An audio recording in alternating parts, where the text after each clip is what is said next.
নবীর সাহাবী আল্লাহ নবীর কাছে যাইয়া চোখের পানি ছেড়ে দিয়া কাঁদে আর ডাক দিয়ে বলে, পয়গম্বর,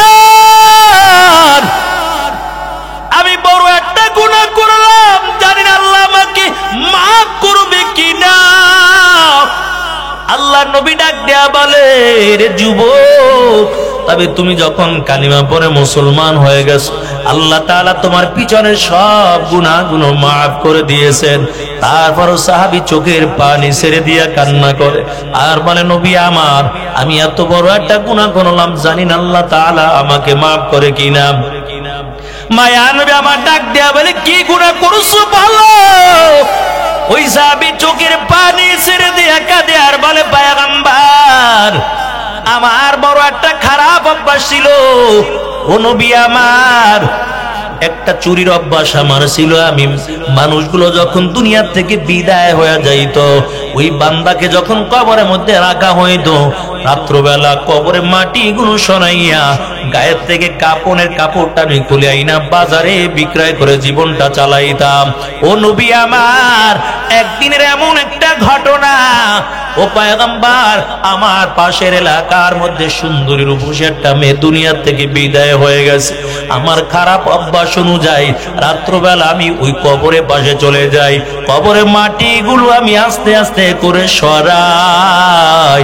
মাটিগুলো সরানোর পর ওই কবরে নামিয়া মাইয়েতের গায়ের কাপড়গুলো টেনে টেনে খুললাম।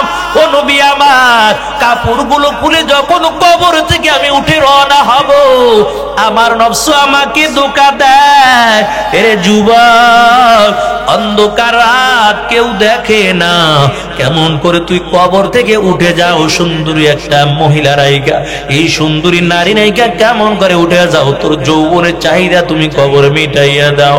ও নবী আমার, ওই কবরের মধ্যে আমার যৌবনের চাহিদা আমি মিটাইলাম। তারপর কবর থেকে যখন উঠে রওনা হই, হঠাৎ করে আমার কানের মধ্যে একটা আওয়াজ, কে যেন ডাকতে বলে, রে যুবক, তুই কেন আমাকে নাপাক বানাইছো? আমি ছিলাম একটা পবিত্র নারী, কেন তুই আজকে আমাকে নাপাক বানাইয়া চলে যাও? দুনিয়ার জমিনের মধ্যে আমি বেপরদায় চলি নাই, দুনিয়ার জমিনের মধ্যে কোনো বেগানা পুরুষ আমাকে দেখতে পায় নাই। ওয়া আম্মা মান খাফা মাকামা রাব্বিহি ওয়া নাহান নাফসা আনিল হাওয়া ফাইন্নাল জান্নাতা হিয়াল মাওয়া। ওই দুনিয়ার জমিনের মধ্যে যারা গুনাহ করবে না, দিলের মধ্যে ভয় থাকবে, আল্লাহর সামনে দাঁড়ানো লাগবে, এই চিন্তা করে যারা গুনার কাছ থেকে ফিরে থাকবে, আল্লাহ তাআলা বলেন কিয়ামতের ময়দানে আমি তাকে জান্নাতের মালিক বানাইয়া দিব। হঠাৎ করে মেয়েটার কণ্ঠের একটা আওয়াজ ডেকে ডেকে বলে, রে যুবক, কেন আমাকে নাপাক বানাইছো? আমি তো ছিলাম একজন পবিত্র নারী, দুনিয়ার কোন বেগানা পুরুষ আমাকে দেখতে পারে নাই, কেন তুমি আমাকে নাপাক বানাইলা? এমন কথা শুনে আল্লাহর পয়গম্বর চেহারাটা ঘুরাইয়া ফারাইছে। এর নবীর উম্মতের দল ওই যুবক বুঝা ফেলাইছে, না জানি আমার নবী এখন আমার উপর রাগ হয়ে যায়। এই জন্য তাড়াতাড়ি নবীর সামনে থেকে উঠা জানলায় যাইয়া সিজদায় পড়ে চোখের পানি ছেড়ে দিয়া এমন ভাবে কান্নার আওয়াজ, আল্লাহর কুদরতি পায় সিজদা দিয়া কাঁদে আর বলে, আল্লাহ, আমি গুনাহ করলাম, আমার গুনার খবর আমার মাও জানে না, আমার গুনার খবর আমার বাবাও জানে না, আমার গুনার খবর আমার এলাকার মানুষও জানে না। তোমার বন্ধুর কাছে বললাম, আমার গুনার খবরটা শুনে তোমার বন্ধু চেহারাটা ঘুরাইয়া ফেলাইছে। আয় আল্লাহ, তুমি যদি রহমতে তোমার কুদরতি নজরটা যদি আমার থেকে ফিরাইয়া নাও, বলো আমি তোমার গুনাহগার বান্দা, আমি কার কাছে যাব, কোথায় যাব? এমন করে সিজদায় পড়ে কাঁদে আর বলে, মালিক, আয় আল্লাহ তোমার কুদরতি নজরটা আমার থেকে তুমি উঠাইও না। এমন করে করে বান্দার কান্নার আওয়াজ আর আল্লাহর কাছে কাটিয়ে দিলে তওবা কইরা ফলাইছে। এরে আল্লাহর বান্দা, আল্লাহ তাআলা জিবরাইলকে পাঠাইয়া দিয়েছে, জিবরাইল যাও আমার বন্ধুর কাছে যাইয়া জিজ্ঞেস করো হায়াতের মালিককে, রিজিকের মালিককে, গুনাহ ক্ষমা করার মালিককে। জিবরাইল আমিন আয়েশা সালাম দিয়া বলে নবী আমার, আল্লাহ পাঠাইছে আর জানতে চেয়েছে রিজিকের মালিককে, হায়াতের মালিককে, গুনাহ ক্ষমা করার মালিককে। আমার নবী ডাক দিয়া বলে গুনাহ ক্ষমার মালিক হলো আল্লাহ। জিবরাইল কয় ও নবী আমার, কেন ওই গুনাহগার সাহাবীর কথা শুনে আপনি কেন চেহারাটা ঘুরাইলেন? ও পয়গম্বর, ওই সাহাবীর তওবা আল্লাহ এমন ভাবে কবুল করেছেন, ওই সাহাবীর নামটা আল্লাহ তাআলা জান্নাতি খাতার মধ্যে উঠাইয়া দিয়েছে। ও নবীর উম্মতের দল, আল্লাহর পয়গম্বর মুসা নবী তুর পারে আল্লাহর সঙ্গে কথা বলার জন্য যায়। নজর করে দেখে একজন বুড়ি মহিলা চোখের পানি ছেড়ে দিয়া কান্না করে। মুসা নবী ডাক দিয়ে বলে বুড়ি মা, কেন তুমি এমন ভাবে কান্না করো বলো? বুড়ি মহিলা ডাক দিয়া বলে ও পয়গম্বর মুসা, আমার জন্য একটু আল্লাহর কাছে দোয়া করেন, কারণ আমার সন্তানগুলো সব অকালে দুনিয়া থেকে বিদায় হয়ে যায়। মুসা নবী ডাক দেয়া কয় বুড়ি মা, কত বছর তারা এই দুনিয়ার জমিনের মধ্যে হায়াত পায়? বুড়ি মহিলা ডাক দেয়া বলে ও পয়গম্বর মুসা, সন্তান কোন 300 বছর 350 বছর হায়াত পায়, তারপরে দুনিয়া থেকে বিদায় হয়ে যায়। মুসা নবী বড় অবাক হয়ে গেল, বুড়ি মা 300 বছর 350 বছর হায়াত পায় আর তুমি বলো অকালে দুনিয়া থেকে বিদায় হয়ে যায়। এ বুড়ি মা, এমন একটা নবীর জামানা আসবে যেই নবীর উম্মতেরা হায়াত পাবে 50 বছর 60 বছর কি 100 বছর। বুড়ি মহিলার বড় অবাক হয়ে গেল, ডাক দিয়ে বলে পয়গম্বর মুসা, এত কম হায়াত নিয়ে মানুষগুলো দুনিয়ার জমিনের মধ্যে আসবে, এই মানুষগুলো কি কোনো ঘর বাড়ি বানাবে কিনা জানতে চাই। 50 বছর 60 বছর 100 বছর হায়াত নিয়ে দুনিয়ার জমিনে আসবে, এই মানুষগুলো দুনিয়ার জমিনের মধ্যে কোনো ঘর বাড়ি বানাবে কিনা। মুসা নবী ডাক দেয়া বলে বুড়ি মা, শুধু ঘর বাড়ি বানাবে এমন না, বড় বড় বাড়ি গাড়ি করার জন্য তাদের মধ্যে বড় প্রতিযোগিতা শুরু হয়ে যাবে। কার বিল্ডিং কত তালা হয়, মানুষগুলো হারাম হালালের তবিজ করবে না, শুধু দুনিয়া কামের জন্য বড় ব্যস্ত। দুনিয়া দুনিয়া দুনিয়া কামাবে, দুনিয়ার জন্য বড় পাগল। বুড়ি মহিলা বড় অবাক হয়ে গেল, ও পয়গম্বর মুসা, এই অল্প হায়াত নিয়ে দুনিয়ার জমিনের মধ্যে আসবে, আবার ঘর বাড়ি বানাবে। আরে আফসোস, আমি বুড়ি যদি এই জামানার মধ্যে না হইয়া ওই জমানার মধ্যে আসতাম, আমি কোনো ঘর বাড়ি কিছুই বানাইতাম না, একটা গাছের তলায় সেজদা দিয়ে দিয়ে আমার হায়াত আমি সেজদার মাধ্যমে শেষ করে দিতাম। হাকিকত সে তো দুনিয়া বেখবর হয়, দুনিয়া কি নুমায়শ পর নজর হয়। নমি গোয়াম কে আজ দুনিয়া জুদা বাস, বহর কার के बाशी बा खुदा बाश।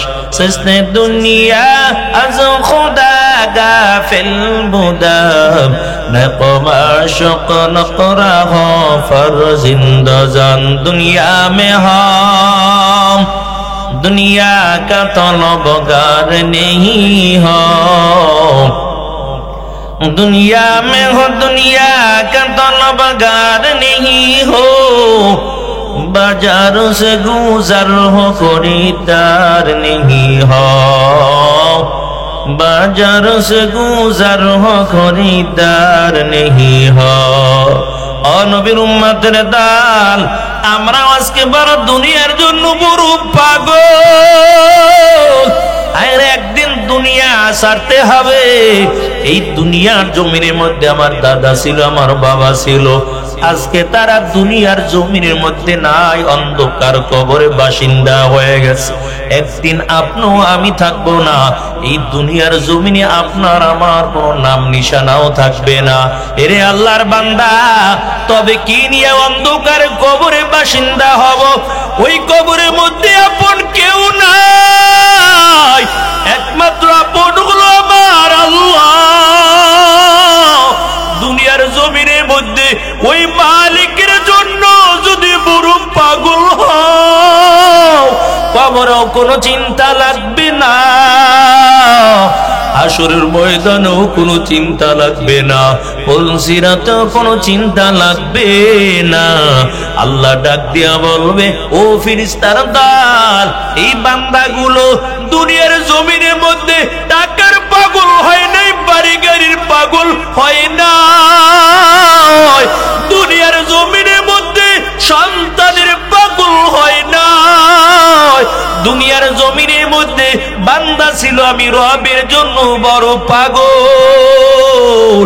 আজকে বান্দার হিসাব লাগবে না, জান্নাতের দরজাটা খুলে দাও, বান্দা হাসতে হাসতে আল্লাহর জান্নাতের মেহমান হবে। हर के दार खौफे हकदार दिल मादम जन्नतुल मावा देहदूरा मकम बेहिश्त आजा के आजारे नबाशात कसेरा बा कसे कारे नबाशात जन्नतुल दोज़ख से या रब क्या करूं अर्जू है मैं तुझे देखा करो। और नबीर उम्मतेर दल, এই জন্য আল্লাহর কাটে বান্দাগুলো জমিনের মধ্যে এমন ভাবে মালিকের দরবারে কাঁদতো আর বলতো, আল্লাহ জান্নাত দিয়া কি করব আর জাহান্নাম দিয়া কি করব, পরকালে চক্ষু দুইটা দিয়া যেন একটা বার তোমাকে দেখতে পাই। আল্লাহ বলে, দেখতে পারবা, তবে কারা পরকালে মালিককে দেখতে পারবা, কারা মুক্তি পাইয়া আল্লাহর জান্নাতের মেহমান হইবা? আল্লাহ বলেন, যাদের মধ্যে দুইটা গুণ থাকবে, ইন্নাল্লাযীনা আমানু ওয়া আমিলুস সালিহাত কানাত লাহুম জান্নাতুল ফিরদাউসি নুজুলা। আল্লাহ তাআলা বলেন, নিশ্চয়ই যারা ঈমান আনয়ন করার পর যারা ভালো আমল করবে, আমলে সালেহ করবে, আল্লাহ বলেন তাদের আপ্যায়নের জন্য আমি জান্নাতুল ফিরদাউস রেখে দিলাম।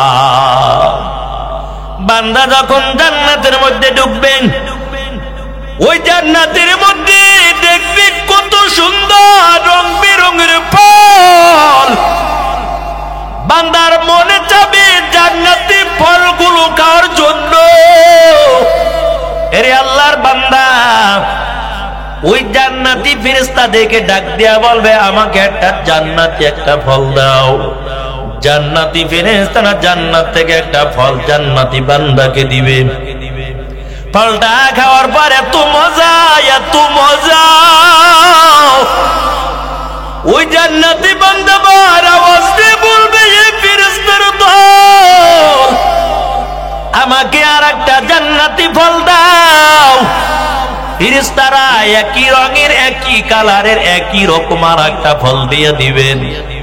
জান্নাতি আল্লাহর বান্দা গরম মেজাজ নিয়ে বলবেন, এই ফলটা তো মাত্র খাইলাম, আবার কেন একই রঙের ফল আমাকে দিছো? কত সুন্দর রং বেরঙের ফল জান্নাতের মধ্যে দেখা যায়। ফেরেশতারা গরম হবে না, ডাক দিয়া বলবে, ফলটা খেয়ে দেখো, তবে মজা একরকম হবে না। আল্লাহর নবী বলেন, জান্নাতে একটা ফলের মধ্যে কম পক্ষে 40 রকমের মজা হয়ে যাবে, এত মজা লাগবে। মায়ার নবী সাহাবায়ে কেরামদেরকে নিয়ে বসে বসে দ্বীনের কথা বলতেছেন। হঠাৎ করে আল্লাহর পয়গম্বর একটু সামনের দিকে মুস্কি হেসে দিয়া দৌড় দিল। আবার আল্লাহর নবী থমকে দাঁড়াইয়া মনটা বেজার হয়ে গেল। সাহাবীরা ডাক দিয়ে বলে, ও নবী আমার, আপনার মনটা বড় খুশি ছিল, সামনে দৌড় দিয়েছেন, আবার কেন মনটা বড় বেজার? মায়ার নবী ডাক দিয়া বলে, সাহাবায়ে কেরাম, আমি যা দেখি তোমরা তা দেখো না। আমার সামনে জিবরাইল আমিন জান্নাতি একটা ফলের তোকনা আমার চোখের সামনে ধরেছিল। ও সাহাবীরা শুনো, এই ফলের থোকনা যদি আমি ধরতে পারতাম, কিয়ামত পর্যন্ত আমার উম্মত গুলো এখান থেকে ফল ছিঁড়ে ছিঁড়ে ফলগুলো খাইতো। এই থোকনার থেকে একটা ফল কিয়ামতের আগে কমতো না। তা আবার কেমন করে সম্ভব? ওই যে আরবের জমিনের মধ্যে একটা জমজম কূপ রয়েছে। এরে আল্লাহর বান্দা, এই কূপের পানিগুলো তামাম বিশ্বের মধ্যে যায়, মানুষগুলো কূপের পানিগুলো পান করে। এখান থেকে আজও পর্যন্ত এমন কোন টিভি চ্যানেলে, কোন পেপার পত্রিকায় সংবাদ আসে নাই যে জমজম কূপের পানি শেষ হয়ে গেছে। ওই থেকে আসে, কিভাবে আসে একমাত্র আল্লাহই ভালো জানে। যত হাজার হাজার লক্ষ লক্ষ লিটার পানি এখান থেকে মোটর দিয়ে উপরে তোলে, কিন্তু তারপরও এক ফোঁটা পানি আজও পর্যন্ত জমজম কূপের পানি কমে না। আল্লাহর একজন বান্দা কিতাব লিখছেন আর বলে, জমজম কূপের পানি কোন মানুষ যদি 40 দিন পর্যন্ত দুনিয়ার কোন খাবার খাবে না, শুধু জমজম কূপের পানি পান করে, ওই বান্দা দুর্বল হবে না, পুরো সবলই থাকবে। কারণ এই পানির মধ্যে এত বরকত। আরে আল্লাহর বান্দা, জমজম কূপের পানি যদি ভালো একটা নিয়ত করে বান্দা পান করো, আল্লাহ তাআলা তোমার আশা পূরণ করবে। এমনকি শরীরের বড় বড় রোগ থেকে আল্লাহ তাআলা মুক্তি দান করে দিবে। জমজম কূপের পানির মধ্যে এত বরকত, এই জন্য মায়ের নবীও ডাক দিয়ে বলে, রে সাহাবীরা শুনো, ওই ফলের থোকনা যদি আমি একটা বার ধরতে পারতাম, কিয়ামত পর্যন্ত আমার উম্মত গুলো খাইতো, একটা ফল ওখান থেকে কমতো না। তবে আমি ধরার জন্য সামনে দৌড় দিলাম, হঠাৎ করে জিবরাইল আমিন আমার ফলের থোকনাটা উপরের দিকে উঠাইয়ে নিয়ে যায়। এর নবীর আশিকের দল, হালাল খাবারের মধ্যে বরকত আল্লাহ তাআলা রাখছেন। অল্প যদি রুজি করে, যদি হালাল হয়, এর মধ্যে আল্লাহ তাআলার অবশ্যই বরকত আছে। আর হারাম যত কামাইবা দেখবা বেশি কিন্তু শেষ হয়ে যাবে, বরকত নাই। এত কামাই যায় কই, কোনো বরকত নাই, শেষ। আবার টাকাওয়ালারা আল্লাহ তাআলা এত বড় বড় রূপ দিয়ে দিয়েছে, গরু গোশত খাবি না, তাই মরছ, স্টক করে মরবি, খাইতে পারবি না। কারণ হারাম পথে টাকা উপার্জন করছো, আল্লাহ তো রিজিক বন্ধ কইরা দিছে, গরিবের পেটে লাথি মাইরা খাইছো। এরে আল্লাহর বান্দা, আল্লাহ তাআলা তোমার রিজিক বন্ধ কইরা দিছে, আবার এমন এমন রোগ দিয়া দিছে, বান্দা মসজিদে আসতে পারো না, ফজরে উঠতে পারো না। আর ডাক্তার বলেছে ডায়াবেটিস বাড়বে, কয়দিন পরেই মরবি, তাড়াতাড়ি রাস্তায় 5 কিলো দৌড়াবি। ওই সকালবেলা ডাক্তারের কথা মানার জন্য শীতের দিনও ঘুমের থেকে উইটা 5 কিলো তারপরে দৌড়ায়, অথচ আল্লাহর হুকুম ফজরের নামাজ পড়ার জন্য বান্দা মসজিদে ঢোকে না। কেমন ভাবে কপাল ঘুরছে। এর নবীর আশিকের দল, ওই দুনিয়ার ডাক্তারি কথা দৌড়ান লাগবে না, মরার পরে আল্লাহ জান্নাত দিবে। যদি আল্লাহর 2টা কর্মসূচি মেনে নাও, 1 নাম্বার হলো ঈমান, 2 নাম্বার হলো নেক আমল। ভালো আমল গুলো করবা, নেক আমল নিয়ে যদি কবরে যাও, কবরে চিন্তা লাগবে না, কবরটা আল্লাহ তাআলা ফেরেশতার মাধ্যমে জান্নাতের বাগান বানাইয়ে দিবে। আল্লাহর নবী এই জন্য বলেন, ও খাদিজা, ওই কবরের কথা চিন্তা করো, কারণ কবরের মধ্যে আপন কেউ নাই, কেউ নাই। খাদিজা জমিনের মধ্যে গড়ায় আর কান্না করে। ফাতেমা রাদিয়াল্লাহু তাআলা আনহা দৌড়াইয়া মসজিদের নববীর মধ্যে চলে যায়। আব্বা জান, কেমন জানি আম্মা জান জমির মধ্যে গড়ায় আর কান্না করতেছে। মায়া নবী তাড়াতাড়ি ঘরের কিনারে হাজির হয়ে গেল। নজর দিয়ে দেখতে পায় খাদিজা বড় অসুস্থ। মায়ার নবী ডাক দিয়া বলে, খাদিজা, কেন তুমি এমন করে কাঁদো?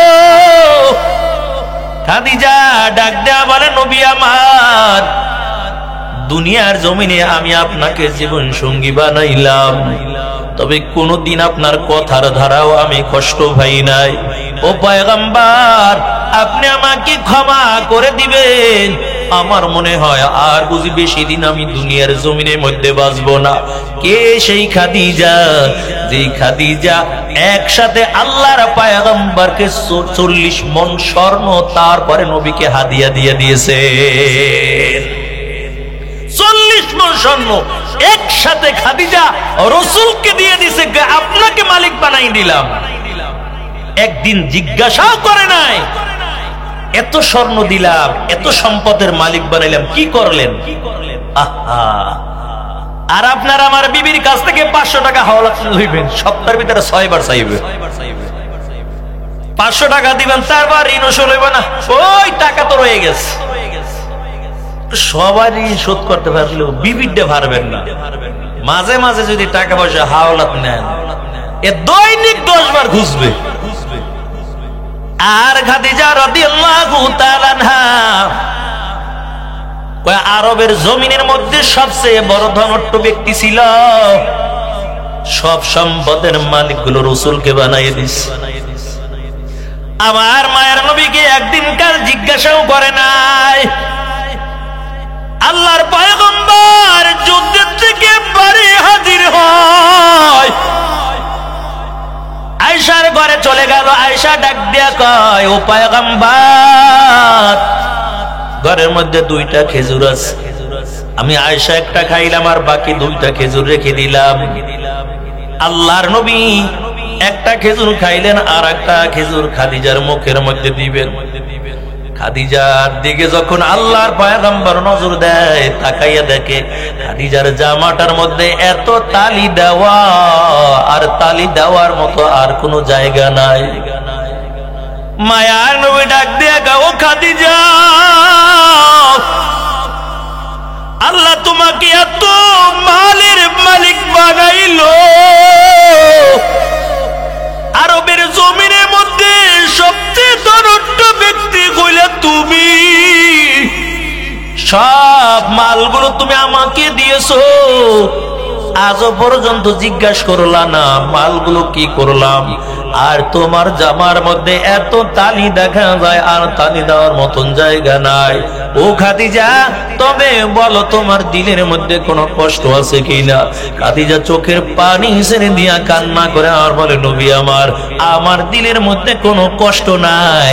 আমি ভালো করে জানি মালগুলো সব আপনি আল্লাহর রাস্তায় খরচ করেছে।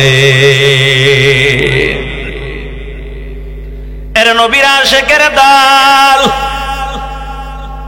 এত সম্পদের মালিক হইয়া তারপর রাসূল পেটের মধ্যে পাথর বাইন্ধে রাখছে। এই জন্য পাথর বাঁধছে, পাথরগুলো ঠান্ডা, যদি পেটের মধ্যে বাঁধে একটু ব্যথাটা কম লাগে।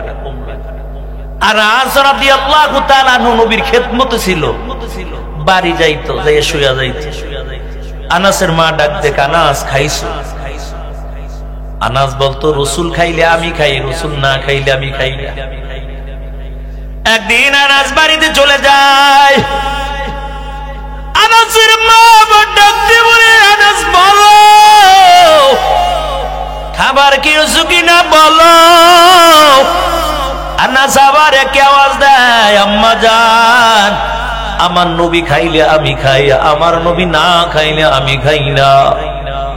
হঠাৎ করে আনাসের মা নজর করে দেখতে পায় আনাসের পেটের মধ্যে ছোট ছোট পাথরগুলো বাঁধা। আনাসের মা ডাক দিয়া বলে, আনাস, পাথরগুলো কেন পেটের মধ্যে বাঁধছো? আনাস ডাক দিয়ে বলে, আম্মা জান, আমার নবীও পেটের মধ্যে পাথর বাঁধছে, এই জন্য আমিও পেটের মধ্যে পাথরগুলো বাঁধলাম। আনাসের মা ডাক দিয়া কয়, কেন নবী পেটের মধ্যে পাথর বেঁধে রাখছে? এরে আল্লাহর বান্দা। আনাস কয়, আম্মা জান, 2 দিন না 7 দিন পর্যন্ত আমার নবী খাবার পায় না, আবার খাবার খেতেও পারে না। ক্ষুধার জ্বালায় আমার নবী এই আরবের জমিনের পাথরগুলো পেটের মধ্যে তারপরে বেঁধে রেখেছে। এমন এতিম নবী আমার, পিতা মাতা নাই যে তাহার, তারপরেও কত মারা মারলো তাকে দুশ্মনে। নবী বিনে কে তরাবে পলসিরাত মিজানে, নবী বিনে কে তরাবে পলসিরাত মিজানে। ক্ষুধার জ্বালায় নবীজি মোর বেঁধেছিল পেটে পাথর, মাঝে মাঝে কাতর হয়ে পড়ে যেতেন জমিনে। নবী বিনে কে তরাবে পলসিরাত মিজানে, নবী বিনে কে তরাবে পলসিরাত মিজানে। हमसिराते मुस्तफा दर तमामी हालेयों कुन इत्तिबाए सुन्नते खैरुल बशर गिर लाज़िम ताबुया भी ऐफसार। एर नबीर आशिकेर दाल माया नबी खुदार যন্ত্রণা সইতে পারে না, এই জন্য পাথরগুলো পেটের মধ্যে বেঁধে রাখলো। নবী হাতে হাতে ফাতেমার ঘরের কিনারে হাজির। আস্তে করে ডাক দিছে, ফাতেমা ঘরের দরজাটা খুলো। ফাতেমা ঘরের ভিতর থেকে আওয়াজ দেয়, কিন্তু দরজা খুলে না। আবার নবী ডাক দিয়ে কয়, ফাতেমা, আমি তোর বাবা আসলাম, ঘরের দরজাটা খুলে দাও। কিন্তু ফাতেমা ঘরের দরজা খুলে না। আওয়াজ দিয়ে বলে, আব্বা জান, এমন কোন পোশাক আমার গায়ের মধ্যে নাই যা দিয়া আপনার সামনে পরিধান করে আসব। ছোট্ট একটা ছিঁড়া কাপড় পরিধান করে আমি ঘরের কোনায় বসে আছি। মায়ার বড় অবাক হয়ে গেল, ডাক দিয়ে বলে, ফাতেমা, আমার কাঁধে একটা চাদর আছে, নাও, এই চাদরটা পরিধান করে তারপরে তুমি আমার সামনে আসো। ফাতেমাকে চাদরটা দিয়া দিল। চাদরটা পরিধান করে চাদর সুন্দর করে ডেকে আল্লাহর নবীর সামনে হাজির হয়ে গেছে। মায়ের নবী নজর দিয়া দেখে ফাতেমার চেহারাটা বড় শুকনা দেখা যায়। আমার নবী ডাক দিয়া বলে, ফাতেমা, কেন তোমার চেহারা বড় শুকনা, বলো, ঘরের মধ্যে কি খাবার নাই? ফাতেমা ডাক দিয়া কয়, আব্বা জান, 1 দিন আর 2 দিন না 3 দিন পর্যন্ত আমার চুলায় আগুন জ্বলে না। ওই হাসান হোসেন যখন খাবার চাই বলি, যাও খেলার মাঠে চলে যাও, খাবারের ব্যবস্থা করব। আবার খেলার মাঠ থেকে আইসা বলে, আম্মু খাবার দাও। আমি মা হইয়া সন্তানের মুখে খাবার দিতে পারি না গো আব্বা।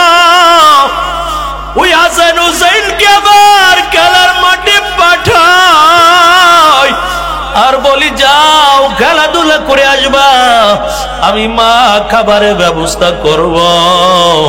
চুলার মধ্যে পাতিল দিয়া পানি দিয়া শুধু আগুন দিয়া জ্বালাই, খাবারের কোনো ব্যবস্থা নাই। আব্বা জান, তবে আজকে সকালে আমার 2টা সন্তান, আমি মায়ের পা 2টা জড়াইয়া কান্না করে আর বলে, মা খাবার দাও।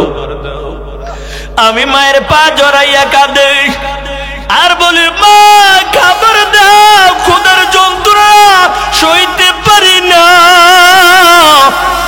আব্বা জান, সন্তান হয়ে যদি আমি মায়ের পা জড়াইয়া কাঁদি, বলেন আমি মা হইয়া কেমন করে সহ্য করব? আমি মায়ের কলিজাটা ফেটে যায়, খাবারের ব্যবস্থা করতে পারি নাই। আল্লাহর নবীর কণ্ঠের আওয়াজ পাইয়া হাসান হোসেন ঘুমেছিল, দুইটা ভাই জেগে গেছে। আমার নবীর দুই পাশে দুইটা ভাই বসে গেল।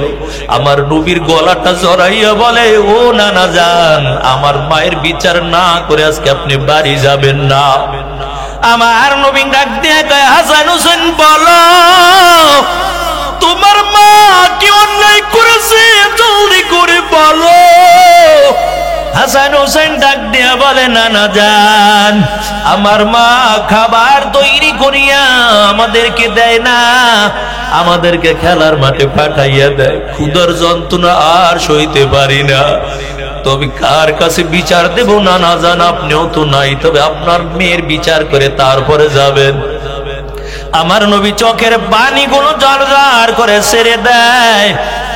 হাসান হোসেন ডাক দেয়া বলে, নানা যান, 3 দিন পর্যন্ত খাবার না পাইয়া পেটটা জমিনের মধ্যে ফালাইয়া তারপরে শুয়ে আছি।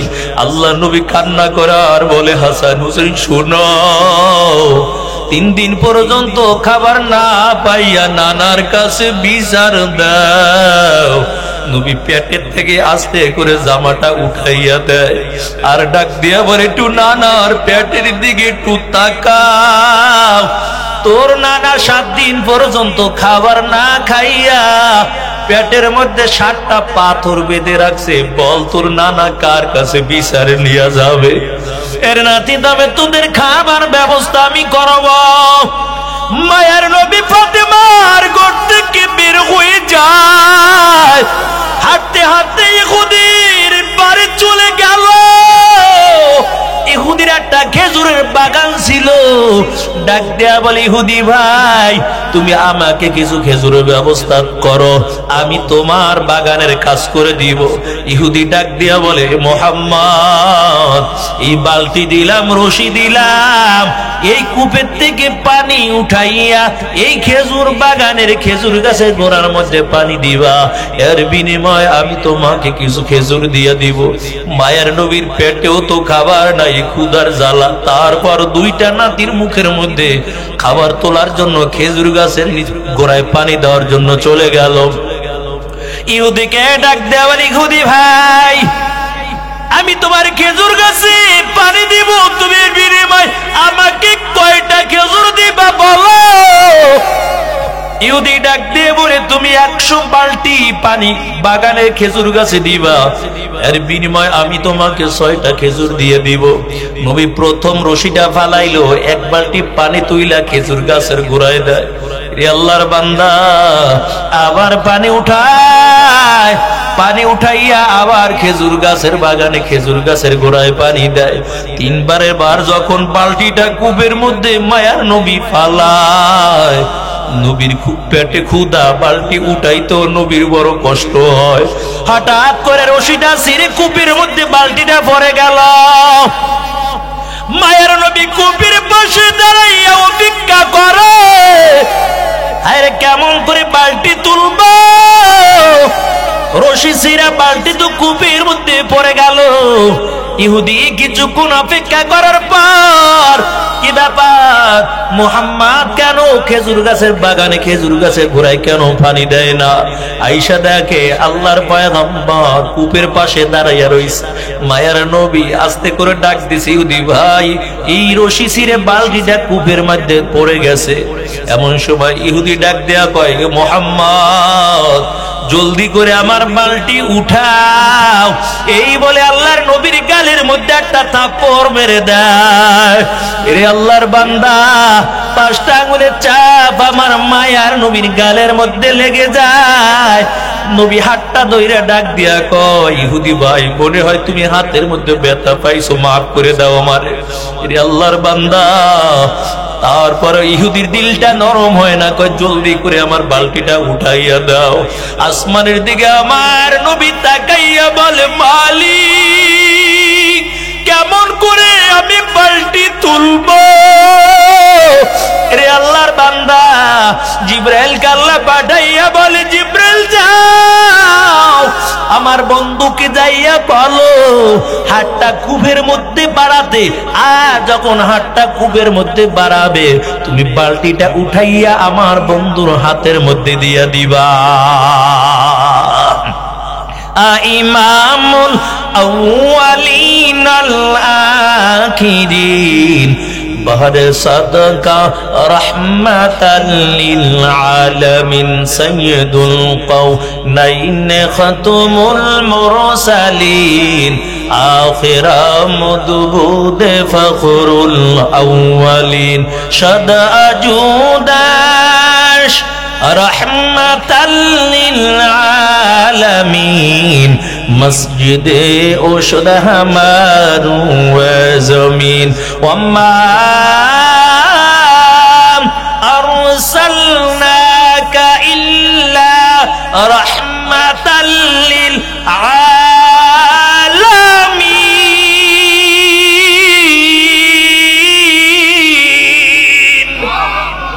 हम सुरातम हम सिराते मुस्तफा दर तमामी हालियों कुन इत्तिबाए सुन्नते खैरुल बशर गिरे लाजिम तबुया भी ऐफसार। एरा नबीर आशिकीर दाल माया नबी बाल्टीटा उठाइया इहुदिर हाथे दिया बोले, এরে ইহুদি ভাই তোমার বালতি নাও আর আমাকে কিছু খেজুর দাও, কারণ আমার মেয়ে ফাতেমাও না খেয়ে বসে আছে, হাসান হোসেন খাবার পায় না বসে আছে, নানা খাবার নিয়ে হাজির হয়ে যাবে। এরে আল্লাহর বান্দা, আল্লাহর পয়গম্বর যখন আবার ফাতেমার বাড়ি হাজির হয়ে গেল, ফাতেমা নজর দিয়া দেখে আমার নবীর গালের মধ্যে আঙ্গুলের চাপ দেখা যায়। ফাতেমা কান্না করে আর বলে, আব্বা জান আপনি তো বড় ইতিম, এই মক্কার জমিনের মধ্যে আপনার বাবাও নাই আপনার মাও নাই, বাবাকে দুনিয়ার জমিনে আসার পরে দেখতে পারলেন না, 6 বছর কালে মাও হারাইলে, কে আপনার গালের মধ্যে এমন ভাবে থাপ্পড় দিল? ও আব্বা জান আপনার গালের মধ্যে থাপ্পড়ের দাগগুলো দেখা যায়, কে আপনার গালের মধ্যে থাপ্পড় মারছে বলেন? আল্লাহ নবী কিছুই বলে না। একটু পরে ইহুদির দিলটা নরম হয়ে গেল, ইহুদি কান্না করতে করতে ফাতেমার ঘরের দরজার সামনে দিয়ে আমার রসুলকে ডাক দিছে। আমার রসুল ইহুদির কণ্ঠের আওয়াজ পাইয়া আবার হঠাৎ করে ঘরের দরজাটা খুলে দেয়, দেখে ইহুদি একটা হাতের মধ্যে একটা পোলটা নিয়ে দাঁড়ানো। ওই ইহুদি ডাক দেয়া বলে, পয়গম্বর আমি বুঝতে পারি নাই আপনি অবশ্যই আল্লাহর পাঠানো একজন পয়গম্বর, ওই বালতি উঠাইতে পারবেন না, এই জন্য আপনার গালের মধ্যে আমি থাপ্পড় মারলাম। ও নবী আমার, ওই যে হাতটা দিয়ে আপনার গালের মধ্যে আমি থাপ্পড় মারছি, হাতটা কাইটা আপনার কাছে নিয়ে আসছি, এই যে পোলটার মধ্যে আমার হাতটা আমি আমার হাতের সাথে রাখি নাই, কারণ যে হাতটা আমি আখিরি নবীর গালের মধ্যে লাগাইলাম, ওই হাত আমি আর শরীরের সঙ্গে রাখতে চাই না, হাতটা কাইটা আপনার কাছে নিয়ে আসছি। তবে আপনি আমাকে কালিমা পড়াইয়া দেন। মায়ার নবী ডাক দেয়া বলে, ইহুদি কেন হাতটা কারছো? তবে কাটা হাতটা আমার হাতের মধ্যে দাও। ওই হাতটা কাটা ওই টুকরাটা যখন রসুলের হাতের মধ্যে দিয়া দেয়, নবী মুখের থেকে একটু লালা নিয়ে যখন ওই জায়গার মধ্যে লাগাইয়া দেয়, আগের মতো সুন্দরভাবে আবার হাতটা মজবুত হয়ে যায়।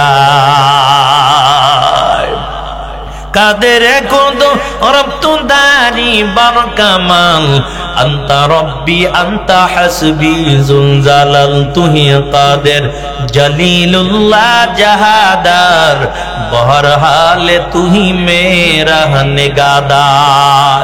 এর নবীর আশিকিন দাল, তাহলে কবরে কোনো নেতার পরিচয় হবে না, কোনো দলের পরিচয় হবে না, দুইটা জিনিসের পরিচয়। 1 নাম্বার হলো ঈমান, 2 নাম্বার হলো নেক আমল। এই জন্য আল্লাহ বলেন, ইন্নাল্লাযীনা আমানু ওয়া আমিলুস সালিহাত কানাত লাহুম জান্নাতুল ফিরদাউসি নুজুলা। আর কে দারাত খৌফে হক দার দিল মাদাম জান্নাতুল মাওয়া দেহাদুরা মাকাম বিহিশত আযাম কে আজারে নবাশাত কাসে রাবা কাসে কারে নবাশাত। এর নবীর উম্মতের দাল তাহলে দুইটা জিনিস নিয়ে কবরে গেলে কবরে কোনো চিন্তা রাখবে না, ওই কবরটা আর ছোট থাকবে না, আল্লাহ বড় করে দিবেন। ভাই বান্দা যত দূর দুইটা চক্ষু দিয়া দেখবে আল্লাহ তাআলা তত দূর পর্যন্ত কবরটা প্রসার করে দিবে। আর বেনামাজি নাফরমানের কবর কত ছোট হয়ে যাবে রে ভাই। ওই যারা দুনিয়ার জমিনের মধ্যে ঈমান আনে নাই আল্লাহর উপর, কয় দুনিয়ার জমিনের মধ্যে যারা নামাজ আদায় করে নাই, দুনিয়ার জমিনের মধ্যে যারা হারাম হালাল তমিজ করে চলে নাই, এরে আল্লাহর বান্দা তাদের কবরটা এমন ছোট হয়ে যাবে কয়েক পাজরে হাড্ডি গুলো অন্য পাজরে ঢুকে যাবে। মাইয়িতকে কবরের মধ্যে রাখার পর ওই কবরে দুই পাশের মাটিগুলো এমন জোরে চাপ দিবে গো, এক পাজরে হাড্ডিগুলো অন্য পাজরে ঢুকে যাবে। এরে আল্লাহর বান্দা আল্লাহ তাআলা ডাক দিয়া বলবে, ও ফেরেশতার দল, এই বান্দা দুনিয়ার জমিনের মধ্যে আমার হাজারো নাজ নেয়ামত গুলো ভোগ করলো, দুনিয়ার জমিনের মধ্যে আমার ইবাদত করে নাই, আমি আল্লাহর হুকুম পালন করে নাই।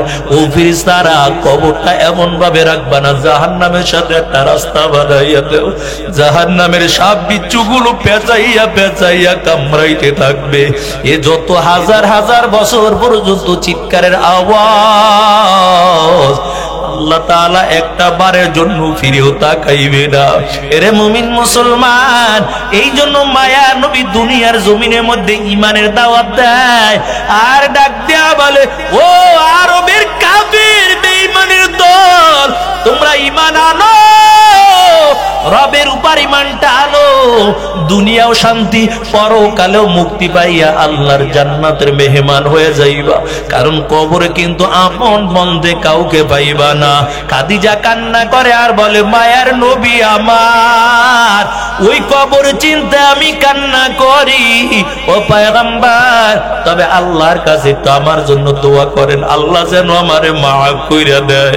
আল্লাহ নবী ডাক দিয়া কয়, খাদিজা কান্না করা লাগবে না, তোমার চোখের পানি আমি সইতে পারি না, কারণ তুমি ইসলামের জন্য এত কষ্ট করেছো খাদিজা, তুমি কালিমা পড়ে মুসলমান হওয়ার পর আমার মাথার উপর ছায়া স্বরূপ ছিলা ও খাদিজা, তারপর ওই হেরা গুহার মধ্যে খাবার নিয়ে আমার জন্য গেছো কত কষ্ট করে করে। এরে আল্লাহর বান্দা, নবী কয় খাদিজা কান্না করা লাগবে না, আল্লাহ তোমারে মাফ করে দিবেন। তারপর খাদিজা কান্না করে, আল্লাহর নবী বলে, খাদিজা এখন কেন কাঁদো? খাদিজা বলে, নবী আমার, আমি আমার তিনটা শর্ত যদি আপনি মেনে নেন আমি কান্না বন্ধ করে দিব। আল্লাহ নবী বলে, খাদিজা কি তোমার শর্ত বলো, আমি তোমার শর্ত মেনে নিব। খাদিজা ডাক দিয়া বলে, পয়গম্বর, তবে আমার মনে হয় আমি দুনিয়ার জমিনের মধ্যে বেশি দিন বাঁচবো না, আমি যদি দুনিয়া থেকে বিদায় হয়ে যাই আপনার গায়ের একটা জুব্বা দিয়ে আমার কাপনের ব্যবস্থাটা আপনি করবেন, কারণ অন্ধকার কবরের মধ্যে রাখার পর মুনকার নাকির বড় আকৃতি দেখে কেমন হতে পারে আমি রবের নামটা ভুলাও যাইতে পারি।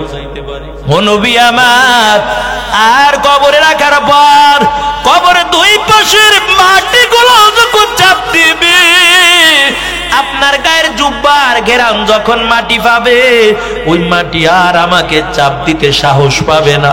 ও নবী আমার, এই জন্য আপনার একটা গায়ের জুব্বা দিয়ে আপনি আমার কাপনের ব্যবস্থা করবেন, তারপরে আপনি নবী আমার জানাজার নামাজের ইমামতিরা করবেন।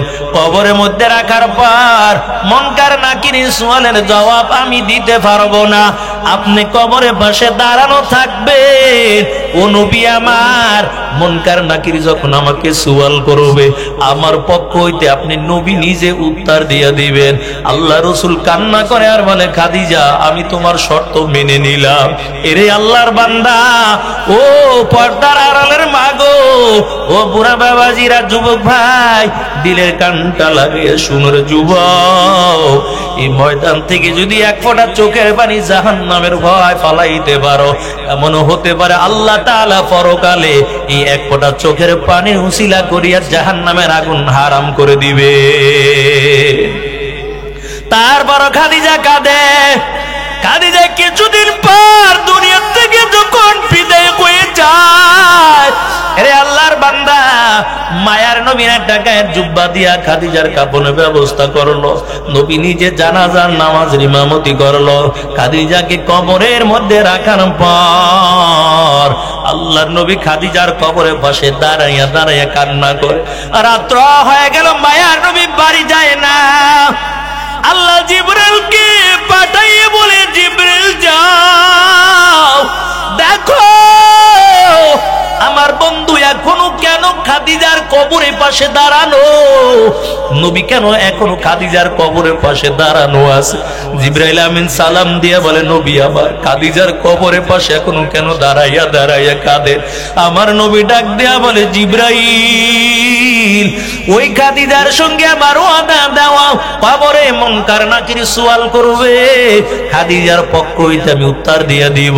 জিবরাইল ডাক দিয়া বলে, নবী আমার খাদিজার জন্য আপনার কোনো চিন্তা করা লাগবে না, খাদিজার কবরটা আল্লাহ তাআলা জান্নাতের বাগান বানাইয়া দিছে। আশকারা মিল্লাত মাযহাব জুদাস, আশকারা মিল্লাত মাযহাব খদাস, মিয়ানে আশাক মা শুকরা মজিস, কিরামান কাতিবিন দাহাম খবর নিস, ইন্নাল্লাযীনা আমানু ক্বালু আমান্না। এরে আল্লাহর বান্দা, আল্লাহ তাআলা অন্য আয়াতের মধ্যে বলে, ইন্নাল্লাযীনা ক্বালু রাব্বুনাল্লাহ সুম্মা ইসতাকামু তাতানাজ্জালু আলাইহিমুল মালাইকাতু আল্লা তাখাফু ওয়া লা তাহজানু ওয়া আবশিরু বিল জান্নাতিল্লাতী কুনতুম তুআদুন। আল্লাহ বলে, নিশ্চয়ই জমিনের মধ্যে যারা বলবে আমি আল্লাহই হলাম একমাত্র তাদের রব, আমি আল্লাহই তাদের রব, এই কথা স্বীকার করবে, দিলে বিশ্বাস করে নিবে, আমার এই কথার উপর যারা মজবুত থাকবে, ইস্তেকামত করবে, আল্লাহ তাআলা বলেন, তাতানাজ্জালু আলাইহিমুল মালাইকাতু আল্লা তাখাফু ওয়া লা তাহজানু ওয়া আবশিরু বিল জান্নাতিল্লাতী কুনতুম তুআদুন। আল্লাহ বলেন, মৃত্যুর আগে দিয়ে আমি আসমান থেকে ফেরেশতা নাজিল করে দিব।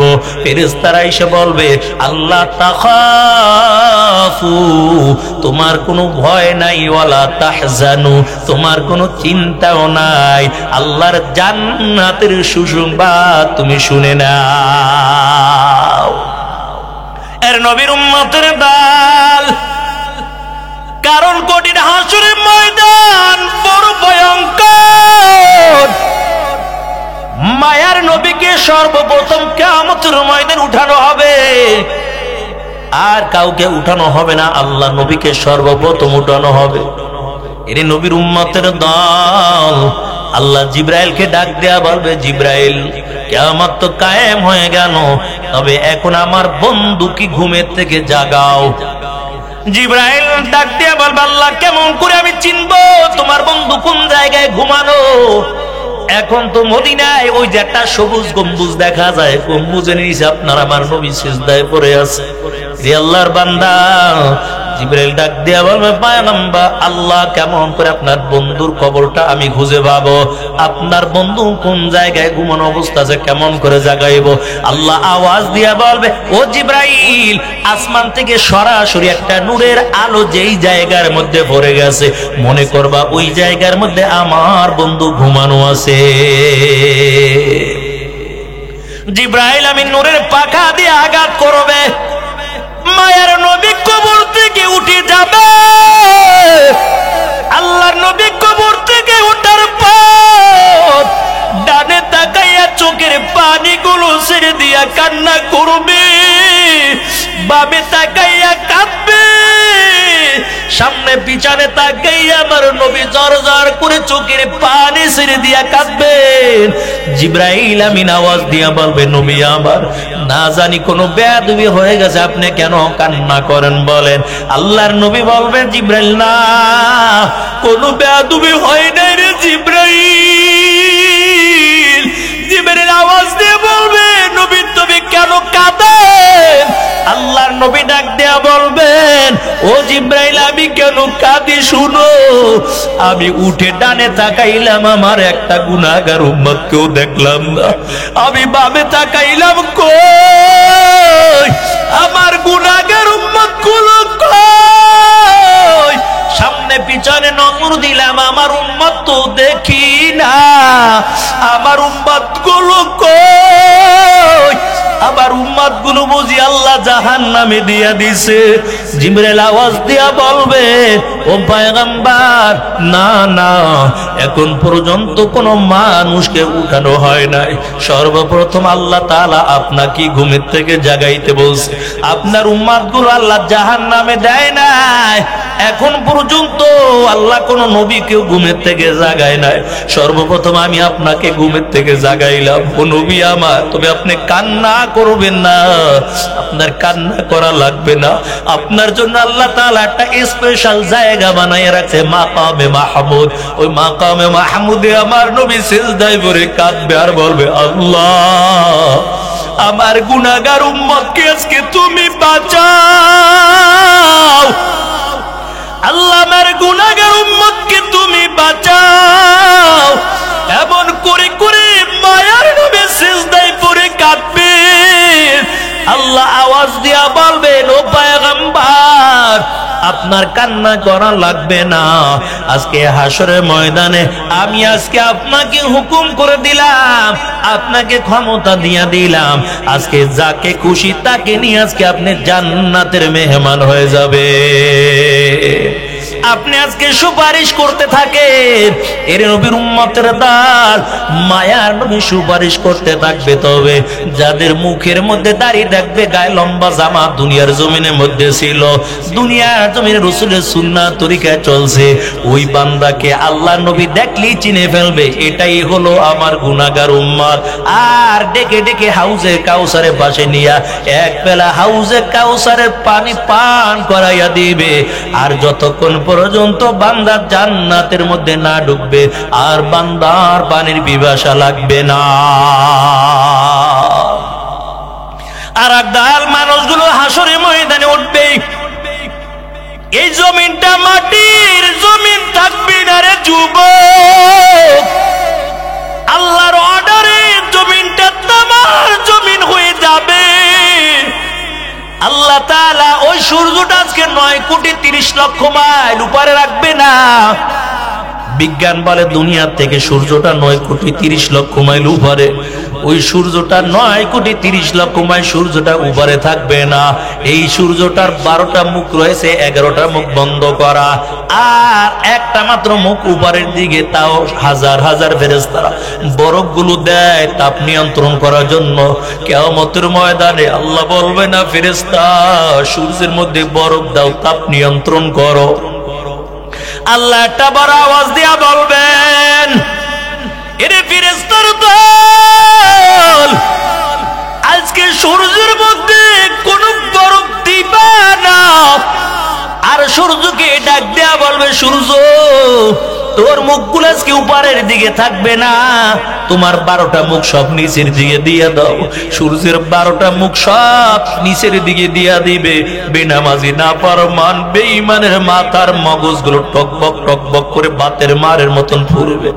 এরে আল্লাহর বান্দা, জমিনটা হয়ে যাবে একটা তামার জমিন। এই সূর্য হাত মাথার উপরে আসবে। আল্লাহ বলবে, তাড়াতাড়ি যত তাপ আছে দাও, কারণ বান্দাকে দুনিয়ার জমিনের মধ্যে আমি সুযোগ দিলাম, বান্দা আমার হুকুম পালন করে নাই, আজকে তোমার মধ্যে যত তাপ আছে দিয়ে দাও। আল্লাহর অর্ডার পাইয়া সূর্যের তাপ যখন দেওয়া শুরু করবে, মাথার মগজগুলো টকবাক করে ভাতের মারের মতো পড়তে থাকবে। এরে আল্লাহর বান্দা, মানুষগুলো হাসরের ময়দানে 50,000 বছর দাঁড়াইয়া থাকবে। এরে মুমিন, এত কষ্ট, হাসরের মাঠ দৌড়াইয়া তাড়াতাড়ি আদম নবীর কাছে চলে যাবে, ডাক দেয়া বলবে, ও আদম পয়গম্বর, আজকে হাসরের ময়দানে কষ্ট সইতে পারি না, আমাদের জন্য আপনি একটু শাফাআত করেন আল্লাহর কাছে। আদম নবী সিজদায় পড়ে কান্না করবার, বাবা আল্লাহ তুমি আমাকে বাঁচাও, আমাকে বাঁচাও, কারণ তুমি জান্নাতের মধ্যে আমাকে রাখছিলাম। আল্লাহ তুমি বলেছিলা গাছের নিকট যাইতাম না, তারপরও গাছের নিকট গেলাম, ওই শয়তানের ধোঁকায় পরে গাছের নিকট গেলাম। আল্লাহ শরীর থেকে জান্নাতের পোশাকগুলো খুইলা গেছে অটোমেটিক ভাবে। আমি আজকে আল্লাহর সামনে দাঁড়াইয়া কি জবাব দিব? এই জন্য আদম নবী আল্লাহর কাছে সিজদায় পড়ে কানবেন আর বলবে, আল্লাহ তুমি করতে পারবো না, কারণ আমি একটা লোককে একটা থাপ্পড় মেরেছিলাম, আমি বুঝতেও পারি নাই মারা যাবে। তবে আল্লাহর বান্দা দুনিয়া থেকে বিদায় হয়ে গেছে, আজকে আল্লাহ আমার সঙ্গে কি ব্যবহার করে আমার জানা নাই, আমি মাথা উঁচু করে দাঁড়াতেও পারবো না। এরে নবীরা আশিকের দল, মুসা নবী বলবেন ইব্রাহিম খলিলুল্লাহর কাছে চলে যাও। ইব্রাহিম খলিলুল্লাহ বলবে, আমি সুপারিশ করতে পারবো না, তবে যাও যাও ঈসা নবীর কাছে চলে যাও। এমন ভাবে হাসর ময়দানে দৌড়াইতে থাকবে, এক এক নবীর কাছে যাবে, সবাই বলবে যাও, আমি আজকে সুপারিশ করতে পারবো না, তবে একটা সুযোগ আছে, তোমরা যাও আখিরি পয়গম্বর মুহাম্মদুর রাসূলুল্লাহ সাল্লাল্লাহু আলাইহি ওয়াসাল্লাম ওই আখিরি নবীর কাছে চলে যাও।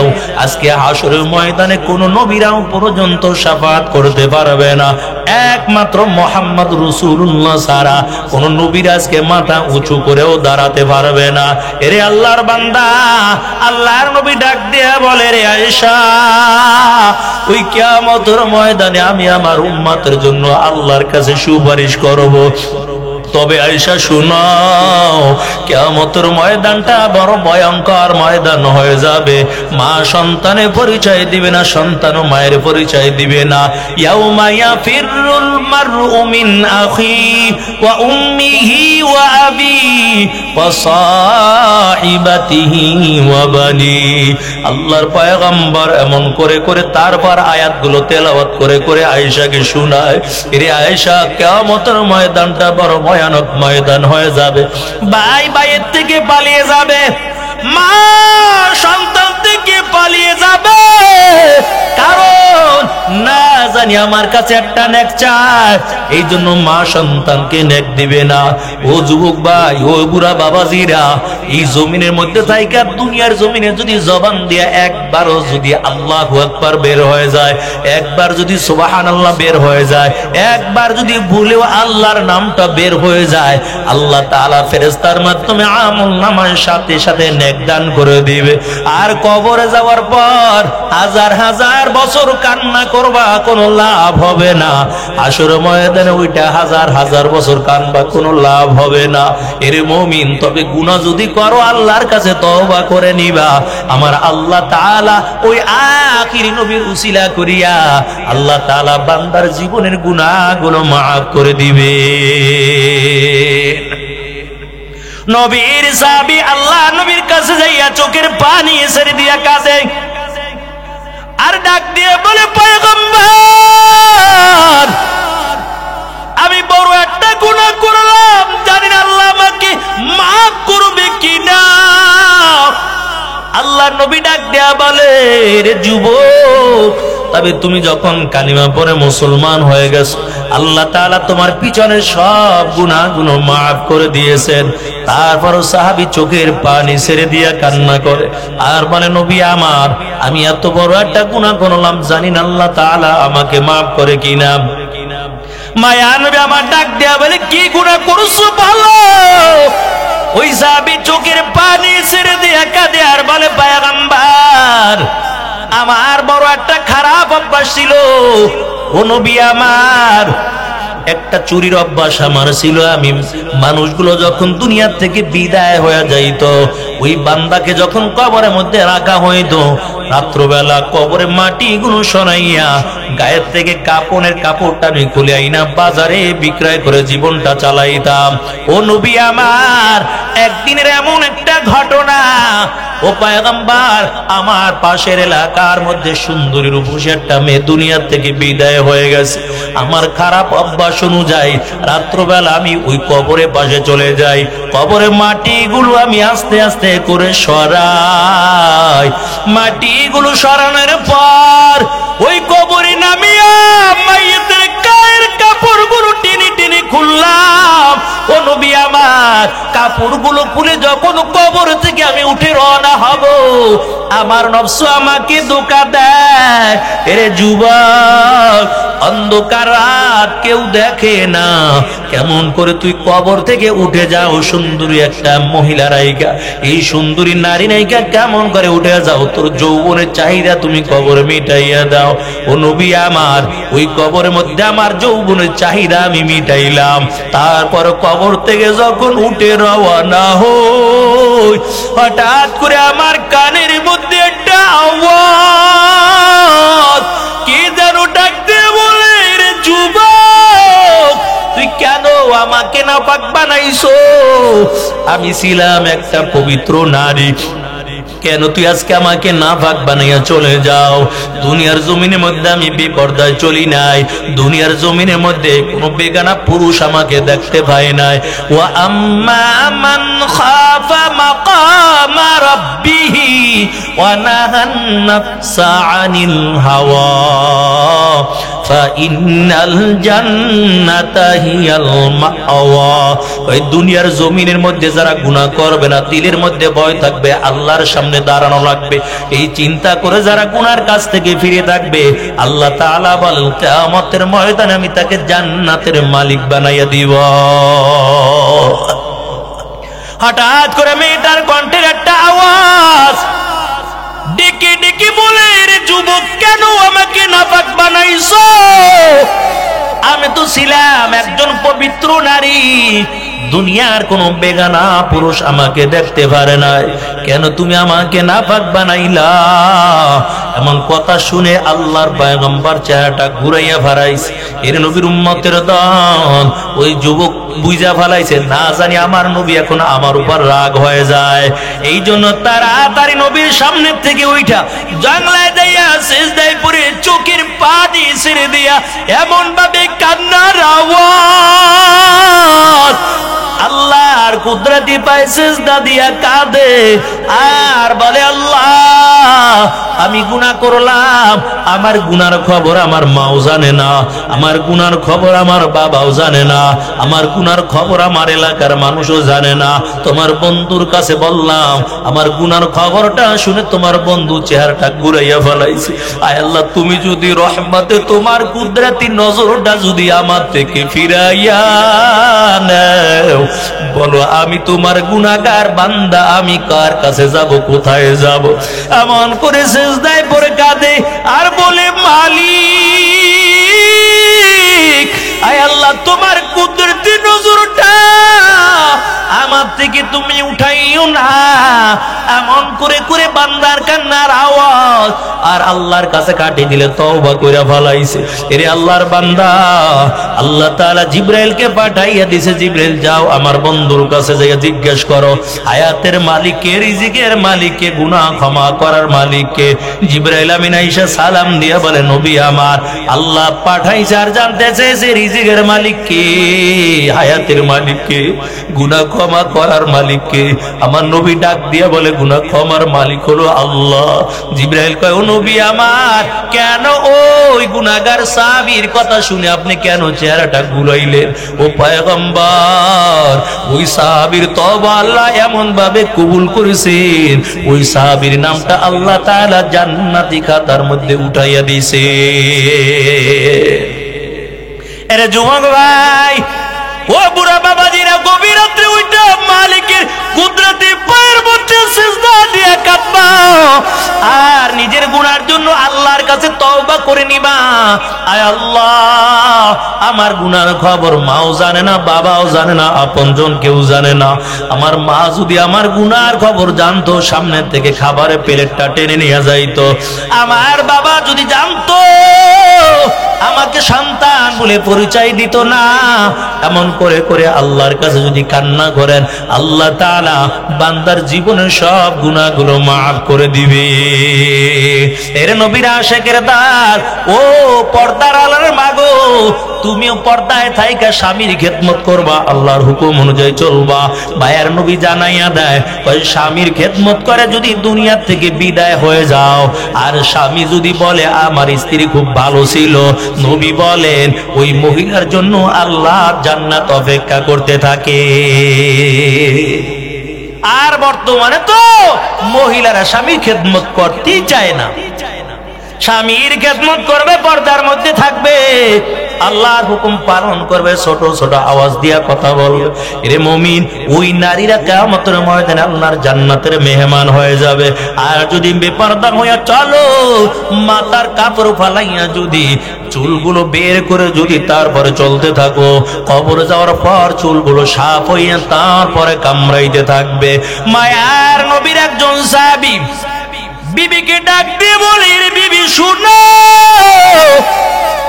আমি ব্যবসার জন্য বিদেশের জমিনে যাব, তবে তোমাকে বলে গেলাম পর্দার মধ্যে থাকবা, আল্লাহর হুকুম পালন করবা, আমার অনুমতি ছাড়া আমার বাড়ির সীমানার থেকে বের হতে পারবা না। আল্লাহর বান্দা ব্যবসার জন্য চলে গেল। কিছুদিন পর ওই মেয়েটার বাবা বড় অসুস্থ হয়ে পড়ে যায়। নবী কাছে সংবাদ পাঠায়, ও পয়গম্বর, আমার স্বামীর সঙ্গে আমি ওয়াদা দিয়েছি, আমি বাড়ির সীমানার থেকে বের হব না, কথা দিয়েছি। আমার বাবা এত বড় অসুস্থ, বলেন আমার বাবাকে আমি দেখার জন্য যেতে পারবো কিনা? আল্লাহ নবী বলেন, না, তোমার বাবাকে দেখার জন্য যেতে পারবা না, কারণ তোমার স্বামীর অনুমতি নাই। আবার কিছুদিন পর সংবাদ আসলো, ওই মহিলার বাবা এমন অসুস্থ, মৃত্যুর শয্যায় লড়তেছে। বাবা একটা চিঠি লেখা পাঠায়, রে মেয়ে, আমার মনে চায় দুইটা চক্ষু দিয়ে আমি তোমাকে দেখবো, তুমি একটু আমার বাড়ি আসো, তোমাকে দেখতে চাই। মেয়েটা আবার সংবাদ পাঠায় নবীর কাছে, পয়গম্বর, আমার বাবা মৃত্যুর শয্যায় লড়তেছে, তবে বলেন আমার স্বামীর তো অনুমতি নাই, আমার স্বামী বাড়ি নাই, আমার স্বামী এখন বিদেশের জমিনে আছে, স্বামীর অনুমতি ছাড়া ওই বাবাকে দেখতে যেতে পারবো কিনা? আমার নবী আবার ডাক দিয়ে বলেন, না, তোমার বাবাকে দেখার জন্য তুমি যেতে পারবা না। আবার কিছুদিন পর সংবাদ আসলো, বাবা দুনিয়া থেকে বিদায় হয়ে গেছে। নবীর কাছে আবার খবর পাঠায়, ও পয়গম্বর, আমার বাবাই তো দুনিয়া থেকে বিদায় হয়ে গেছে, বলেন আমার মৃত্যু বাবাকে আমি দেখতে যেতে পারবো কিনা? আমার স্বামী বাড়ি নাই, আমার স্বামীর সঙ্গে আমি ওয়াদাবদ্ধ হওয়া, আমার স্বামীর সঙ্গে আমি কথা দিয়েছি, বাড়ির সীমানা থেকে আমি বের হয়ে যাব না। ও পর্দার আড়ালের মা গো, দিলের কানটা লাগাইয়া শুনো গো মা, তুমি তো তোমার স্বামীর অনুমতি ছাড়া বান্ধবীর বাড়ি যাও, বাবার বাড়ি চলে যাও, হাট বাজার করার জন্য চলে যাও, আবার এখন আবার বাজার বের হয়ে গেছে, নাম দিছে বউ বাজার, বাজারই আছে বউ বাজার। মরার পরে কি উপায় হবে? ওই নারী আবার মায়ার নবীর কাছে সংবাদ পাঠাও, নবী আমার বাবা তো দুনিয়া থেকে বিদায় হয়ে গেছে, আমার বাবার লাশটা দেখার জন্য যেতে পারবো কিনা বলেন। আল্লাহ নবী আবার বলে, না না, তোমার বাবাকে দেখতে যেতে পারবা না, তোমার স্বামীর অনুমতি লাগবে।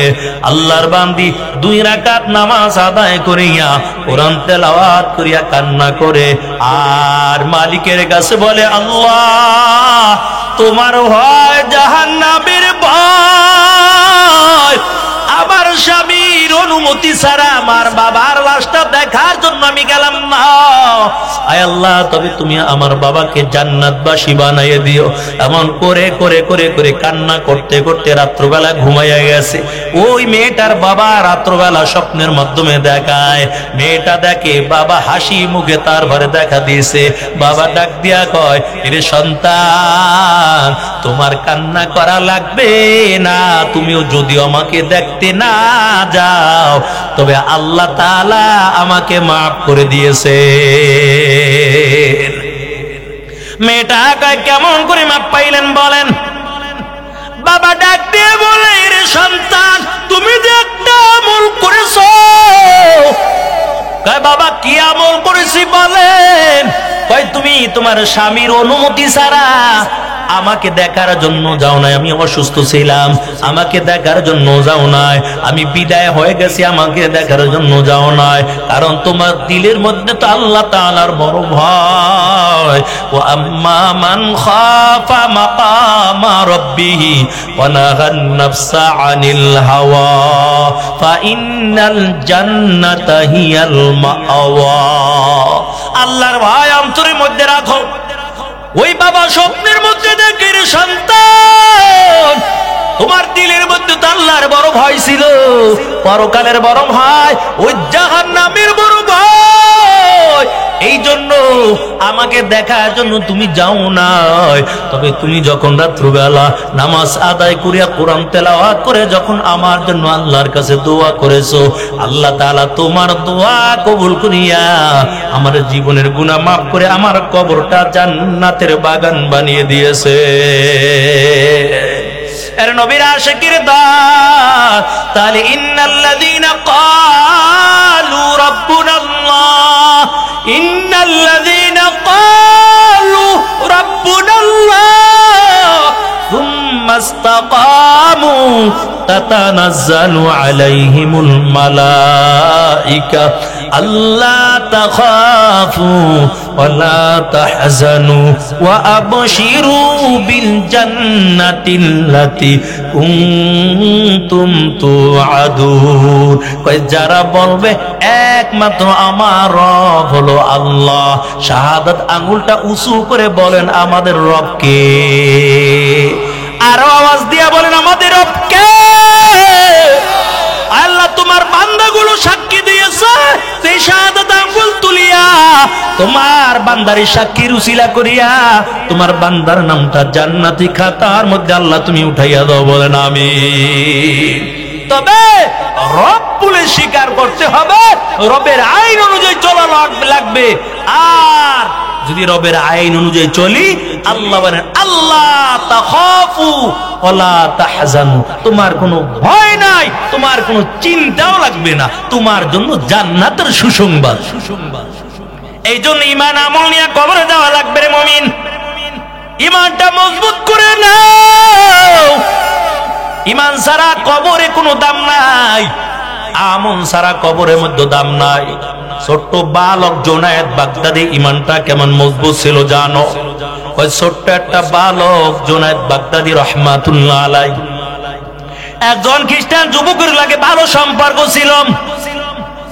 ওই খ্রিস্টান যুবক একদিন জুনায়েদ বাগদাদির কাছে আইসা আবার তাড়াতাড়ি যাওয়ার জন্য বড় ব্যস্ত। জুনায়েদ বাগদাদি ডাক দিয়ে কয়, যুবক তুমি আসলা, আবার তাড়াতাড়ি যাওয়ার জন্য কেন ব্যস্ত হয়ে গেছো? খ্রিস্টান যুবক ডাক দিয়া বলে, জুনায়েদ তবে শুনে নাও, আমাদের খ্রিস্টানদের বড় একটা ধর্মীয় অনুষ্ঠান হবে, এটা বছরে একবার হয়। ওই ধর্মীয় অনুষ্ঠানের মধ্যে আমাদের খ্রিস্টানের বড় পাদ্রী হাজিরি থাকবে, আর একটা উপদেশ দিবে, আমরা সারা বছর মেনে নিব। জুনায়েদ বাগদাদি ডাক দিয়া বলে, এরে খ্রিস্টান যুবক, আমিও তোমার সঙ্গে মজলিসের মধ্যে যেতে চাই। খ্রিস্টান যুবক ডাক দিয়া বলে, জুনায়েদ না, কারণ ওই জায়গার মধ্যে কোনো মানুষ যেতে পারে না, মুসলমানের সন্তান যেতে পারে না। যদি কোনো মুসলমানের সন্তান যায় তাকে বন্দি করে তারপর রেখে দেয়, না হয়তো শাস্তির ব্যবস্থা করে দেয়। জুনায়েদ বাগদাদি বলে আমাকে নিয়ে তোমার কোনো চিন্তা করা লাগবে না, কারণ মুসলমান ভালো করে জানে মুসলমানের দুনিয়ার জমিনে কেউ নাই, তবে মুসলমানের সঙ্গে আল্লাহ আছে। এই জন্য রাসূল ও আবু বকরের রানের মধ্যে যখন জাবালের সুরের মধ্যে মাথা দিয়ে ঘুমায়, কাফেররা খুঁজতে খুঁজতে গেছে। আবু বকর ডাক দেয়া কয় নবী আমার, ওই যে কাফেরের পা গুলো দেখা যায়, এদিকে তাকাইলি তোমাকে দেখে বলে। আল্লাহ রাসূল ডাক দেয়া আবু বকর চিন্তা লাগবে না, আমরা এই গুহার মধ্যে দুইজন না, আমাদের সঙ্গে আল্লাহ আছে। জুনায়েদ বাগদাদি কয় এরে খ্রিস্টান যুবক, তোমার কোনো চিন্তা নাই, কারণ ভালো করে জানি মুসলমানে আপন কেউ নাই, তবে মুসলমানের সঙ্গে আল্লাহ। আমি যাব, দেখবো কি উপদেশ দেয়, আর ওই জায়গায় হাজার হাজার মানুষের মধ্যে আমি ইমানের দাওয়াতটা দিব। ছোট্ট বালক জুনায়েদ চলে গেল। ওই ময়দানের মধ্যে হাজার হাজার খ্রিস্টান শ্রোতার দল। এই ছোট্ট বালক ময়দানে এক কোণার মধ্যে চুপ করে বসে আছে। খ্রিস্টান পাদ্রী বড় সিংহাসন সাজাইয়া সিংহাসনের মধ্যে বসে গেল, কিন্তু উপদেশ দিবে জিহ্বা নাড়ায়, ঠোঁটটা নাড়ায়, জবান দিয়া কথা বের হয় না। শ্রোতারা ডাক দিয়ে বলে কি ব্যাপার, কেন আপনার জবান দিয়া কথা বের হয় না? ওদিক থেকে খ্রিস্টান পাদ্রী আওয়াজ দিয়ে বলে রে শ্রোতার দল, কেমন করে আমি কথা বলবো? আমিও তো কথা বলতে চাই, কিন্তু আমার জবান দিয়া কথা বের হয় না। তার একমাত্র কারণ এই ময়দানের মধ্যে একজন মুসলমানের সন্তান আছে। ওই ইমানদার বান্দারে দেখলেই বোঝা যায় এটা একজন ইমানদার বান্দা। দেখেন না অনেক মানুষ চেহারা দিকে কয় লোকটা আল্লাহওয়ালা হবে, চেহারার মধ্যে নূর ভাসতেছে, এর নবীর উম্মতের দল। আবার এমনও মানুষ আছে খ্রিস্টানদের পোশাক পইরা এমন ভাবে চলে, ল্যাংটা না করা পর্যন্ত বোঝা যাবে না এটা হিন্দু না মুসলমান। তুমি তো রাসূলের উম্মত, তুমি কেন খ্রিস্টানদের পোশাক পরবা?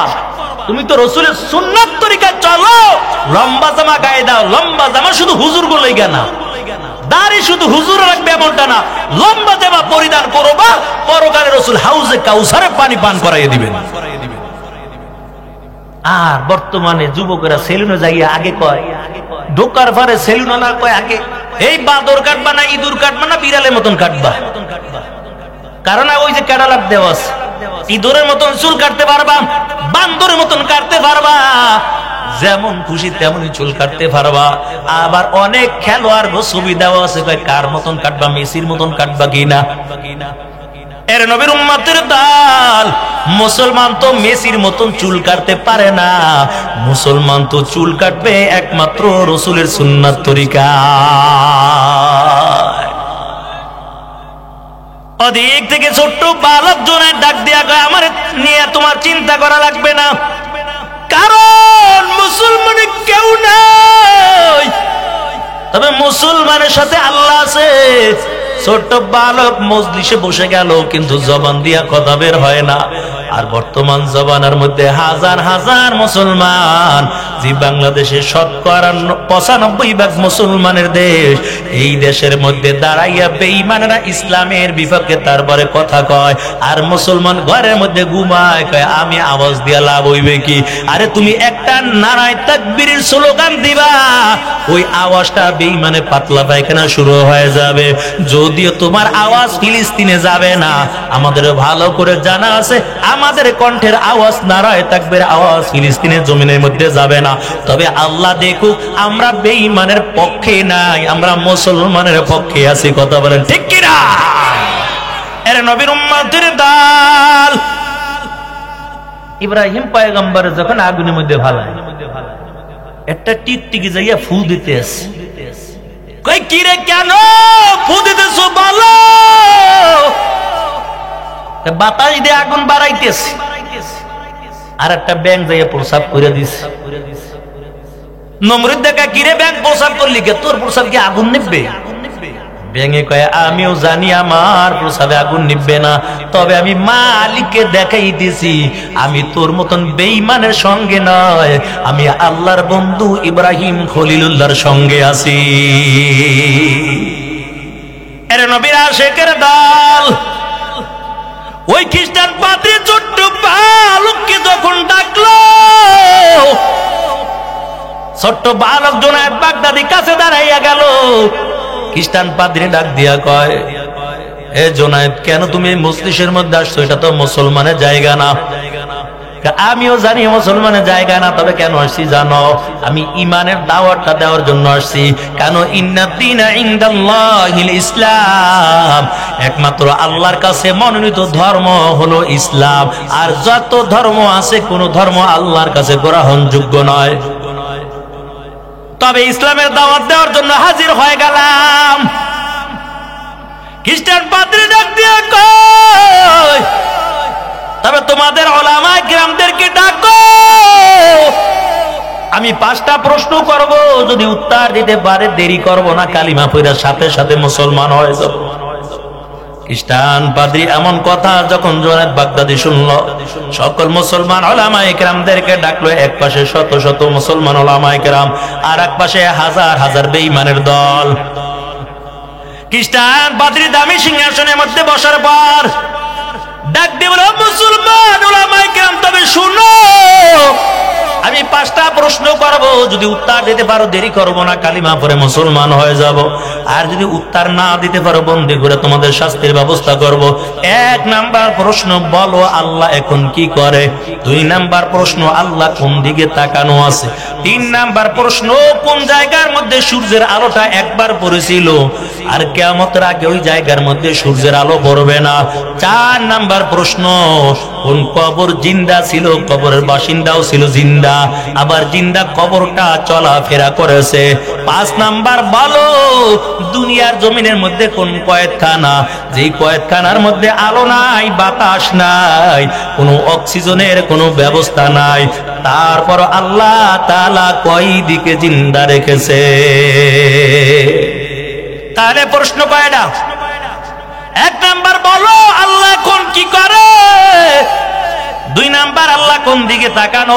3 নাম্বার, বলো কোন জায়গায় সূর্যের আলো একবার পড়েছিল? 4 নাম্বারে বলো কোন কবর জিন্দা ছিল, কবরের বাসিন্দাও জিন্দা ছিল? 5 নাম্বারে বলো কোন কয়েদখানা, যে কয়েদখানার মধ্যে আলো নাই, বাতাস নাই, কোনো অক্সিজেন নাই, তারপর আল্লাহ তাআলা কয় দিকে জিন্দা রেখেছে? সব মুসলমান উলামায়ে কেরাম মাথা নিচে দিয়া দোয়া করতেছে, আল্লাহ কেমন করে বলবো? এখন তুমি কি করো? হঠাৎ করে ছোট্ট বালক জুনায়েদ বাগদাদি দাঁড়াইয়া বলে, ও মুসলমান উলামায়ে কেরাম, তোমাদের কোনো চিন্তা করা লাগবে না। খ্রিস্টান পাদ্রীর 5টা প্রশ্নের উত্তর দেওয়ার জন্য আমি জুনায়েদ একাই যথেষ্ট।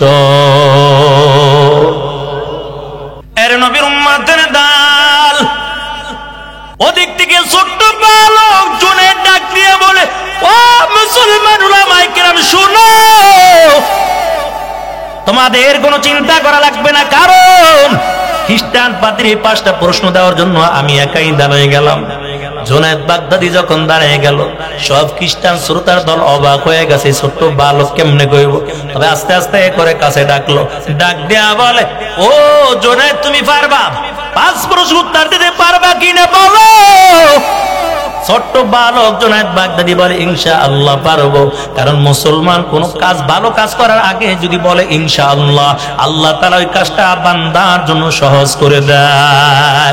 কয় ইনশাআল্লাহ আমি পারবো, কোনো চিন্তা নাই।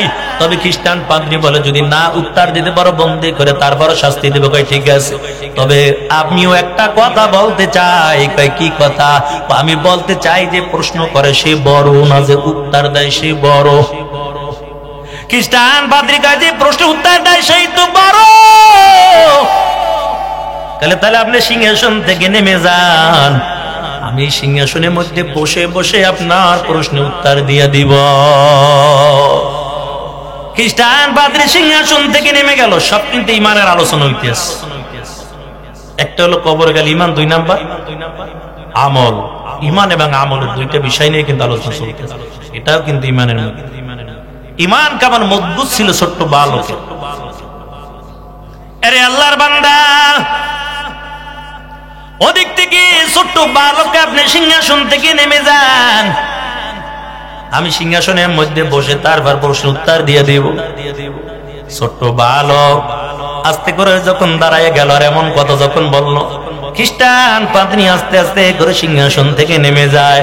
ছোট্ট বালক জুনায়েদ বাগদাদি এই দামি সিংহাসনের মধ্যে বসে ডাক দিয়া কয়, ও খ্রিস্টান শ্রোতার দল, তোমাদের এক নাম্বার প্রশ্ন ছিল আল্লাহ এখন কি করে, তবে আমার আল্লাহ এখন এই কাজটাই করেছে।